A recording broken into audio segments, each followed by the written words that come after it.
Ce lundi 23 octobre, la France a rendu hommage aux 58 militaires français qui ont perdu la vie lors de l'attentat du Drakkar le 23 octobre 1983, il y a 40 ans jour pour jour. Cet attentat constitue encore aujourd'hui un véritable traumatisme pour l'armée française.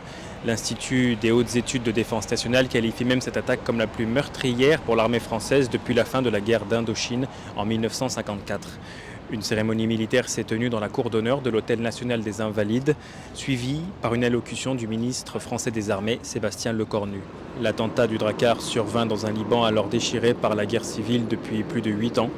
Au petit matin du 23 octobre 1983, une explosion détruit l'immeuble du Drakkar dans le sud-ouest de Beyrouth, où se situait l'une des positions françaises installées dans le cadre de la force multinationale de sécurité de Beyrouth. Composée de militaires français, américains, britanniques ou encore italiens. Elle avait été créée par l'ONU un an plus tôt, en 1982, à la demande des autorités libanaises. Sa mission d'alors, aider l'armée libanaise à restaurer l'autorité du gouvernement et à assurer la protection de la population civile de Beyrouth et de ses alentours. Rappelons également que l'attentat du Drakkar a été commis le même jour qu'un autre attentat visant cette fois le quartier général des Marines américains dans le secteur de l'aéroport international de Beyrouth. Il avait causé la mort de 241 militaires américains. Cet hommage aux 58 militaires français qui ont perdu la vie lors de l'attentat du Drakkar survient dans un contexte particulier, à un moment où la France est de nouveau confrontée au terrorisme, quelques jours après l'assassinat d'un enseignant à Arras, dans le nord de la France, par un jeune homme fiché pour radicalisation.